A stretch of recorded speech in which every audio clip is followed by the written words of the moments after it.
നമ്മുടെ പ്രശ്നത്തിന് ഒരു പരിഹാരം ഉണ്ടാക്കാൻ പറ്റില്ല എന്നുള്ളതാ ഇവിടെ ഏറ്റവും വലിയ പ്രശ്നം. എങ്ങനെ പോയാലും താൻ കുറച്ച് നാളും കൂടെ പിടിച്ചു നിന്നേ പറ്റുള്ളൂ. അതുവരെ പിടിച്ചേക്കാൻ പറ്റുമെന്ന് എനിക്ക് തോന്നണില്ല. ആ മെർലിൻ ഇവിടെ വന്നതേ ആ വിവരം കെട്ടവൻ അറിഞ്ഞിട്ടുണ്ട്. തീരെ നിവർത്തിയില്ലെങ്കിൽ എന്റെ മോളെവിടെ? നിങ്ങളുടെ മോളെ ഞങ്ങളുടെ വീട്ടിലാണോ അന്വേഷിക്കുന്നത്? എടുത്തിയാടിനി എന്തെങ്കിലും ചെയ്തിട്ടുണ്ടാവോ? ഇനി എനിക്ക് വേണ്ടി സംസാരിക്കുന്ന പോലീസായിരിക്കും.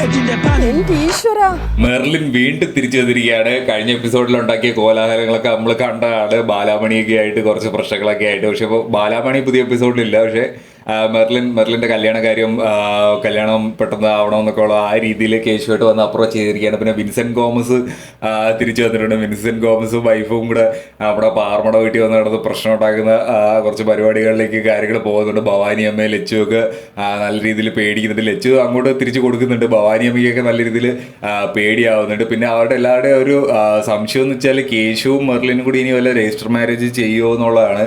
പക്ഷേ കേശുവിൻ്റെ ആ ഒരു ബുദ്ധിയൊക്കെ നമുക്ക് അറിയാവുന്നതാണ്. രജിസ്റ്റർ മാരേജ് ഒന്നും ചെയ്തിരിക്കും. കേശു ഇങ്ങനെയൊക്കെ കുറച്ച് കോമഡി കാര്യങ്ങളൊക്കെ ചെയ്യുന്നുണ്ടെങ്കിലും പുള്ളി നല്ല മെച്ചുവേർഡ് ആണെന്നുള്ളത് നമുക്ക് അറിയാവുന്നതാണ്. അപ്പോൾ അങ്ങനത്തെ ഒരു കാര്യത്തിലേക്ക് പോകില്ല എന്ന് തോന്നുന്നു. അവസാനം ഒരു കോമഡിയിൽ തന്നെ ആയിരിക്കും എപ്പിസോഡ് എൻഡ് ആവുക എന്നുള്ള നമുക്ക് പ്രതീക്ഷിക്കാം. നല്ലൊരു കോമഡി എപ്പിസോഡായിട്ട് തന്നെയാണ് എനിക്ക് പ്രൊമോ കണ്ടപ്പോൾ തോന്നിയത്. എപ്പിസോഡ് കാണുമ്പോൾ നമുക്ക് കുറച്ച്